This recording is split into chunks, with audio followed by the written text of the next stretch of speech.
So far in our story, Parnassus on Wheels, Helen McGill has purchased a traveling bookstore, the Parnassus, from bibliophile Roger Mifflin, and has started a grand adventure. In part 3, Helen awakes from her first night away from her brother's farm. I'm Pat Tully of the Ketchikan Public Library, and this is Reading Aloud. Chapter 6. I had a curious feeling of bewilderment when I woke the next morning. The bare room with the red and blue rag carpet and green china toilet set was utterly strange. In the hall outside, I heard a clock strike. Heavens, I thought, I've overslept myself nearly 2 hours. What on earth will Andrew do for breakfast? And then, as I ran to close the window, I saw the blue Parnassus with its startling red letters standing in the yard. Instantly, I remembered. And discreetly peeping from behind the window shade, I saw that the professor, armed with a tin of paint, was blotting out his own name on the side of the van, evidently intending to substitute mine. That was something I had not thought of. However, I might as well make the best of it. I dressed promptly, repacked my bag, and hurried downstairs for breakfast. The long table was nearly empty, but 1 or 2 men sitting at the other end eyed me curiously. Through the window I could see my name in large red letters growing on the side of the van as the professor diligently wielded his brush. And when I had finished my coffee and beans and bacon, I noticed with some amusement that the professor had painted out the line about Shakespeare, Charles Lamb, and so on, and had substituted new lettering. The sign now read, H. McGill's Traveling Parnassus. Good books for sale, cookbooks a specialty. Inquire within. Evidently he distrusted my familiarity with the classics. I paid my bill at the desk, and was careful also to pay the charge for putting up the horse and van overnight. Then I strolled into the stable yard, where I found Mr. Mifflin regarding his handiwork with satisfaction. He had freshened up all the red lettering, which shone brilliantly in the morning sunlight. "Good morning," said I. He returned it. "There," he cried, "Parnassus is really yours. All the world lies before you. And I've got some more money for you. I sold some books last night. I persuaded the hotel keeper to buy several volumes of O. Henry for his smoking room shelf, and I sold the Waldorf cookbook to the cook. My, wasn't her coffee awful? I hope the cookbook will better it." He handed me 2 limp bills and a handful of small change. I took it gravely and put it in my purse.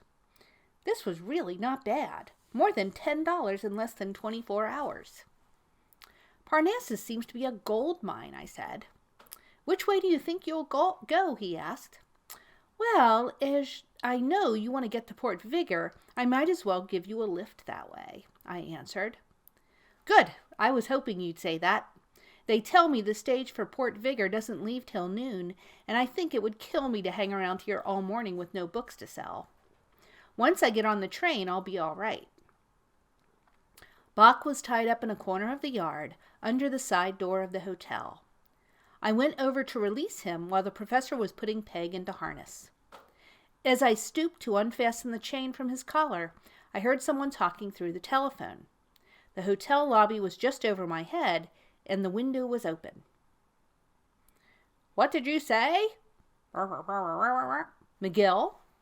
"Yes, sir. Registered here last night. She's here now." I didn't wait to hear more. Unfastening Bach, I hurried to tell Mifflin.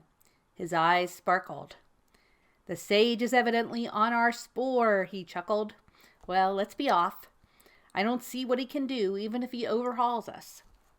The clerk was calling me from the window. "Miss McGill, your brother's on the wire and asked to speak to you." "Tell him I'm busy," I retorted, and climbed onto the seat. It was not a diplomatic reply, I'm afraid, but I was too exhilarated by the keen morning and the spirit of adventure to stop to think of a better answer. Mifflin clucked to Peg, and off we went. The road from Shelby to Port Vigor runs across the broad hill slopes that trend toward the sound. And below, on our left, the river lay glittering in the valley. It was a perfect landscape. The woods were all bronze and gold.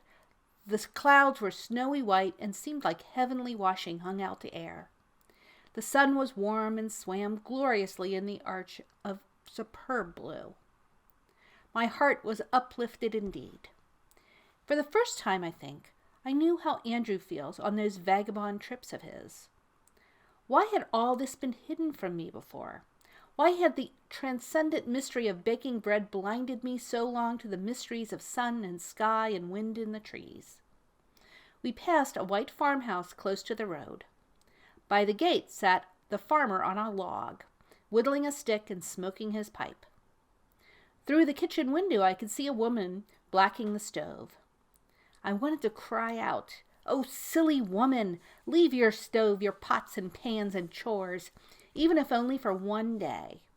Come out and see the sun in the sky and the river in the distance." The farmer looked blankly at Parnassus as we passed, and then I remembered my mission as a distributor of literature. Mifflin was sitting with one foot on his bulging portmanteau, watching the treetops rocking in the cool wind. He seemed to be far away in a morning muse. I threw down the reins and accosted the farmer. "Good morning, friend." "Good morning to you, ma'am," he said firmly. "I'm selling books," I said.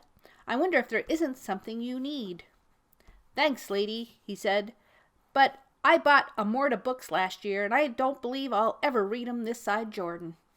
A whole set of funeral orations is what an agent left me at $1 a month. I could qualify as an earnest mourner at any deathbed merrymaking now, I reckon." "You need some books to teach you how to live, not how to die," I said. "How about your wife? Wouldn't she enjoy a good book? How about some fairy tales for the children?" "Bless me," he said, "I ain't got a wife. I never was a daring man, and I guess I'll confine my melancholy pleasures to them funeral orations for some time yet." "Well, now, hold on a minute," I exclaimed. "I've got just the thing for you." I had been looking over the shelves with some care, and I remembered seeing a copy of Reveries of a Bachelor. I clambered down, raised the flap of the van — it gave me quite a thrill to do it myself for the first time — and hunted out the book. I looked inside the cover and saw the letters N and M in Mifflin's neat hand. "Here you are," I said. "I'll sell you that for 30 cents. "Thank you kindly, ma'am," he said courteously, "but honestly, I wouldn't know what to do with it. I'm working through a government report on scabworm and fungus, and I sandwich in a little of them funeral orations with it, and honestly, that's about all the reading I figure on. That and the Port Vigor Clarion." I saw that he really meant it, so I climbed back on the seat.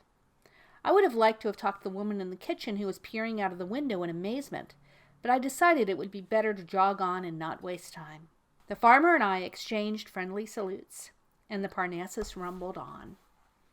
The morning was so lovely that I did not feel talkative, and as the professor seemed pensive, I said nothing. But as Peg plodded slowly up a gentle slope, he suddenly pulled a book out of his pocket and began to read aloud. I was watching the river and did not turn round, but listened carefully. "Rolling cloud, volleying wind, and wheeling sun, the blue tabernacle of sky, the circle of the seasons, the sparkling multitude of the stars, all these are surely part of one rhythmic, mystic whole. Everywhere, as we go about our small business, we must discern the fingerprints of the gigantic plan, the orderly and inexorable routine with neither beginning nor end, in which death is but a preface to another birth, and birth the certain forerunner of another death. We human beings are as powerless to conceive the motive or the moral of it all as the dog is powerless to understand the reasoning in his master's mind. He sees the master's acts, benevolent or malevolent, and wags his tail, but the master's acts are always inscrutable to him. And so with us. And therefore, brethren, let us take the road with a light heart.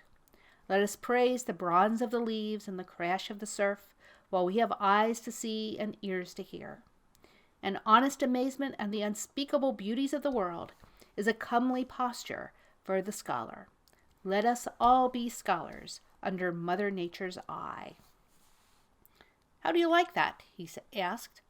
"A little heavy, but very good," I said. "There's nothing in it about the transcendent mystery of baking bread." He looked rather blank. "You know who wrote it?" he asked. I made a valiant effort to summon some of my governessly recollections of literature. "I give it up," I said feebly. "Is it Carlyle?" "That is by Andrew McGill," he said.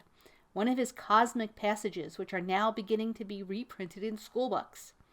The blighter writes well." I began to be uneasy lest I should be put through a literary catechism, so I said nothing, but roused Peg into an amble. To tell the truth, I was more curious to hear the professor talk about his own book than about Andrew's. I had always carefully refrained from reading Andrew's stuff, as I thought it rather dull. "As for me," said the professor, "I have no facility at the grand style. I have always suffered from the feeling that it's better to read a good book than to write a poor one. And I've done so much mixed reading in my time that my mind is full of echoes and voices of better men. But this book I'm worrying about now really deserves to be written, I think, for it has a message of its own." He gazed almost wistfully across the sunny valley. In the distance I caught a glint of the Sound. The professor's faded tweed cap was slanted over one ear, and his stubby little beard shone bright red in the sun. I kept a sympathetic silence. He seemed pleased to have someone to talk to about his precious book. "The world is full of great writers about literature," he said, "but they're all selfish and aristocratic. Addison, Lamb, Hazlitt, Emerson, Lowell. Take anyone you choose. They all conceive the love of books as a rare and perfect mystery for the few, a thing of the secluded study where they can sit alone at night with a candle and a cigar and a glass of port on the table and a spaniel on the hearthrug. What I say is, who has ever gone out into the high roads and hedges to bring literature home to the plain man? To bring it home to his business and bosom, as somebody says. The farther into the country you go, the fewer and worse books you find. I've spent several years jogging around with this citadel of crime, and by the bones of Ben Ezra, I don't think I ever found a really good book, except the Bible, at a farmhouse yet, unless I put it there myself. The mandarins of culture, what do they do to teach the common folk to read? It's no good writing down lists of books for farmers and compiling 5-foot shelves. You've got to go out and visit the people yourself. Take the books to them. Talk to the teachers and bully the editors of country newspapers and farm magazines and tell the children stories. And then little by little you begin to get good books circulating in the veins of the nation. It's a great work, mind you. It's like carrying the Holy Grail to some of these way-back farmhouses. And I wish there were 1,000 Parnassuses instead of just one. I'd never give it up if it weren't for my book. But I want to write about my ideas in the hope of stirring other people up too. I don't suppose there's a publisher in the country that will take it. Try Mr. Decameron, I said. He's always been very nice to Andrew. Think what it would mean, he cried, waving an eloquent hand, if some rich man would start a fund to equip 100 or so wagons like this to go huckstering literature around through the rural districts. It would pay, too, once you get started. Yes, by the bones of Webster. I went to a meeting of booksellers once at some hotel in New York and told them about my scheme. They laughed at me. But I've had more fun toting books around in this Parnassus than I could have had in 50 years sitting in a bookstore or teaching school or preaching. Life's full of savor when you go creaking around the road like this. Look at today, with the sun in the air and the silver clouds. Best of all, though, I love the rainy days. I used to pull up alongside the road, throw a rubber blanket over Peg, and Bach and I would curl up in the bunk and smoke and read. I used to read aloud to Bach. We went through Midshipman Easy together, and a good deal of Shakespeare. He's a very bookish dog. We've seen some queer experiences in this Parnassus. The hill road from Shelby to Port Vigor is a lonely one, as most of the farmhouses lie down in the valley. If I had known better, we might have taken the longer and more populous way, but as a matter of fact, I was enjoying the wide view and the solitary road lying white in the sunshine. We jogged along very pleasantly. Once more we stopped at a house where Mifflin pleaded for a chance to exercise his art. I was much amused when he succeeded in selling a copy of Grimm's Fairy Tales to a shrewish spinster on the plea that she would enjoy reading the stories to her nephews and nieces who were coming to visit her. "My," he chuckled, as he gave me the dingy quarter he had extracted, "there's nothing in that book as grim as she is." A little farther on, we halted by a roadside spring to give Peg a drink, and I suggested lunch. I had laid in some bread and cheese and Shelby, and with this and some jam we made excellent sandwiches. As we were sitting by the fence, the motor stage trundled past on its way to Port Vigor. A little distance down the road it halted and then went on again. I saw a familiar figure walking back toward us. "Now I'm for it," I said to the professor. "Here's Andrew." Chapter 7. Andrew is just as thin as I am fat, and his clothes hang on him in the most comical way. He's very tall and shambling, wears a ragged beard and a broad Stetson hat, and suffers amazingly from hay fever in the autumn. In fact, his essay on hay fever is the best thing he ever wrote, I think. As he came striding up the road, I noticed how his trousers fluttered at the ankles as the wind plucked at them. The breeze curled his beard back under his chin, and his face was quite dark with anger. I couldn't help being amused. He looked so funny. "The sage looks like Bernard Shaw," whispered Mifflin. I always believe in drawing first blood. "Good morning, Andrew," I called out cheerfully. "You want to buy any books?" I halted Pegasus, and Andrew stood a little in front of the wheel, partly out of breath and mostly out of temper. "What on earth is this nonsense, Helen?" he said angrily. "You've led me the deuce of a chase since yesterday. And who is this person you're driving with?" "Andrew," I said, "you forget your manners. Let me introduce Mr. Mifflin. I have bought his caravan and am taking a holiday, selling books. Mr. Mifflin is on his way to Port Vigor, where he takes the train to Brooklyn." Andrew stared at the professor without speaking. I could tell by the blaze in his light blue eyes that he was thoroughly angry, and I feared things could be worse before they were better. Andrew is slow to wrath, but a very hard person to deal with when roused. And I had some inkling by this time of the professor's temperament. Moreover, I'm afraid that some of my remarks had rather prejudiced him against Andrew, as a brother at any rate, and apart from his excellent prose. Mifflin had the next word. He had taken off his funny little cap, and his bare skull shone like an egg. I noticed a little sort of fairy ring of tiny drops around his crown. "My dear sir," said Mifflin, "the proceedings look somewhat unusual, but the facts are simple to relate. Your sister has bought this van and its contents, and I have been instructing her in my theories of the dissemination of good books. You, as a literary man—" Andrew paid absolutely no attention to the professor, and I saw a slow flush tinge Mifflin's sallow cheek. "Look here, Helen," said Andrew, "do you think I propose to have my sister careering around the state with a strolling vagabond? Upon my soul, you ought to have better sense, and at your age and weight. I got home yesterday and found your ridiculous note. I went to Mrs. Collins, and she knew nothing. I went to Mason's and found him wondering who had bilked his telephone. I suppose you did that. He had seen this freight car of yours and put me on the track. But my God, I never thought to see a woman of 40 abducted by gypsies." Mifflin was about to speak, but I waved him back. "Now see here, Andrew," I said, "you talk too quickly.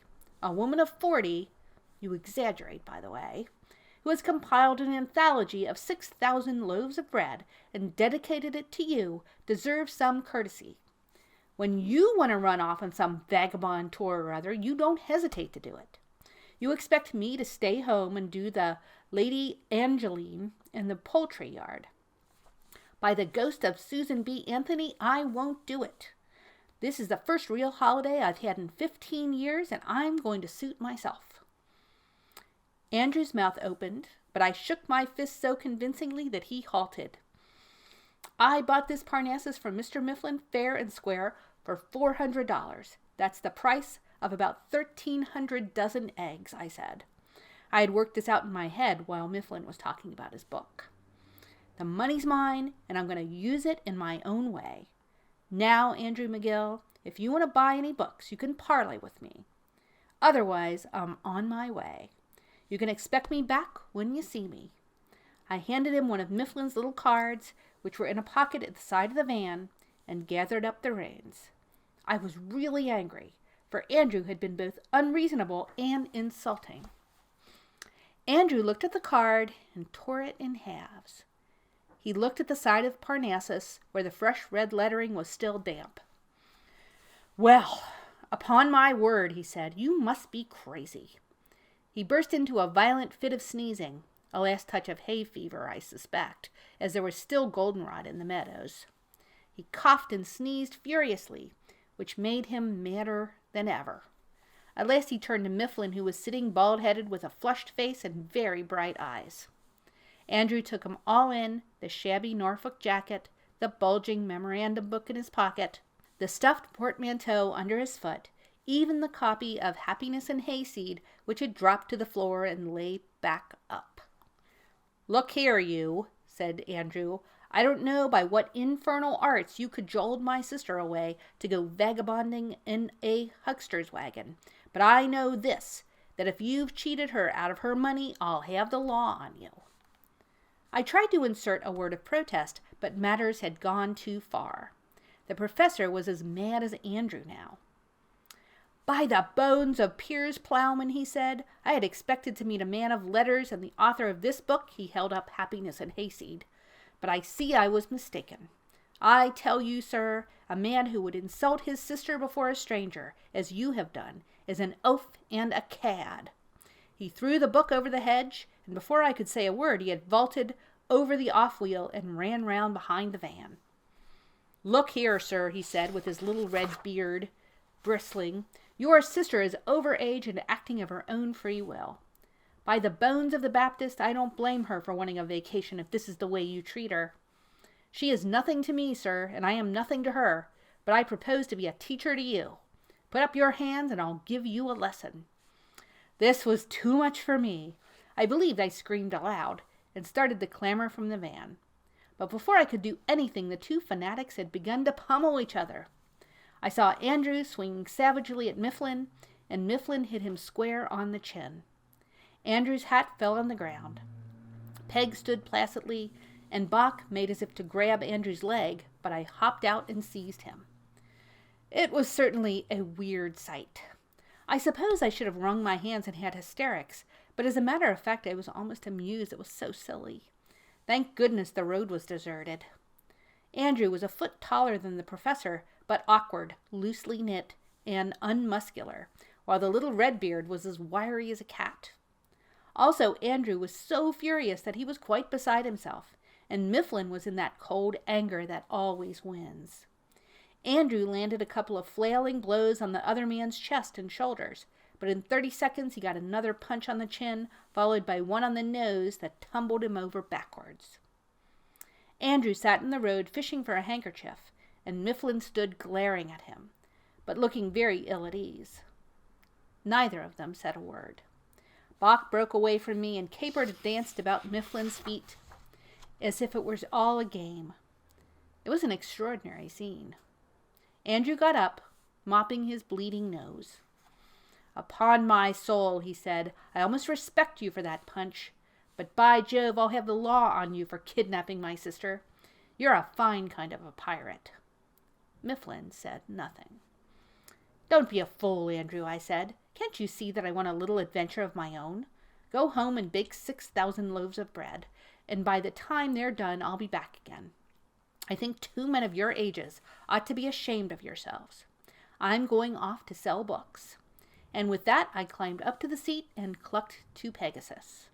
Andrew and Mifflin and Bach remained standing in the road. I was mad all the way through. I was mad at both men for behaving like schoolboys. I was mad at Andrew for being so unreasonable, yet in a way I admired him for it. I was mad at Mifflin for giving Andrew a bloody nose, and yet I appreciate the spirit for which it was done. I was mad at myself for causing all the trouble, and I was mad at Parnassus. If there had been a convenient cliff handy, I would have pushed the old thing over it. But now I was in for it, and just had to go on. Slowly I rolled up a long grade, and then saw Port Vigor lying ahead in the broad blue stretches of the Sound. Parnassus rumbled on with its pleasant creak, and the mellow sun and sweep of the air soon soothed me. I began to taste salt in the wind, and above the meadows 2 or 3 seagulls were circling. Like all women, my angry mood melted into a reaction of exaggerated tenderness, and I began to praise both Andrew and Mifflin in my heart. How fine to have a brother so solicitous of his sister's welfare and reputation. And yet, how splendid the little scrawny professor had been. How quick to resent an insult, and how bold to avenge it. His absurd little tweed cap was lying on the seat, and I picked it up almost sentimentally. The lining was frayed and torn. From my suitcase in the van, I got out a small sewing kit, and hanging the reins on a hook, I began to stitch up the rents as Peg jogged along. I thought with amusement of the quaint life Mr. Mifflin had led in his caravan of culture. I imagined him addressing the audience of Whitman disciples in Camden, and wondered how the fuss ended. I imagined him in his beloved Brooklyn, strolling in Prospect Park and preaching to chance comers his gospel of good books. How different was his militant love of literature from Andrew's quiet satisfaction. And yet how much they really had in common. It tickled me to think of Mifflin reading aloud from Happiness and Hayseed, and praising it so highly, just before fighting with the author and giving him a bloody nose. I remembered that I should have spoken to Andrew about feeding the hens, and reminded him of his winter undergarments. What helpless creatures men are, after all. I finished mending the cap in high good humor. I had hardly laid it down when I heard a quick step in the road behind me, and looking back, there was Mifflin, striding along with his bald pate covered with little beads of moisture. Bach trotted sedately at his heels. I halted Peg. "Well," I said, "what's happened to Andrew?" The professor still looked a little bit shamefaced. "The sage is a tenacious person," he said. "We argued for a bit without much satisfaction. As a matter of fact, we nearly came to blows again, only he got another waft of goldenrod, which started him sneezing, and then his nose began bleeding once more. He's convinced that I'm a ruffian, and said so in excellent prose. Honestly, I admire him a great deal. I believe he intends to have the law on me. I gave him my Brooklyn address in case he wants to follow the matter up. I think I rather pleased him by asking him to autograph Happiness and Hayseed for me. I found it lying in the ditch." "Well," I said, "you two are certainly a great pair of lunatics. You both ought to go on the stage. You'd be as good as Weber and Fields. Did he give you the autograph?" He pulled the book out of his pocket. Scrawled in a pencil were the words, "I have shed blood for Mr. Mifflin. Andrew McGill." "I shall read the book again with renewed interest," said Mifflin. "May I get in?" "By all means," I said. "There's Port Vigor in front of us." He put on his cap, noticed that it seemed to feel different, pulled it off again, and then looked at me in a quaint embarrassment. "You are very good, Miss McGill," he said. "Where did Andrew go?" I asked. "He set off for Shelby on foot," Mifflin answered. "He has a grand stride for walking. He suddenly remembered that he had left some potatoes boiling on the fire yesterday afternoon, and said he must get back to attend to them. He said he hoped you would send him a postal card now and then. Do you know, he reminds me of Thoreau more than ever." "He reminds me of a burnt cooking pot," I said. "I suppose all my kitchenware will be in a horrible state when I get home." Thank you so much for joining me. That's the end of this installment of Parnassus on Wheels by Christopher Morley. Join us in 2 weeks for more of Helen and Roger's adventures.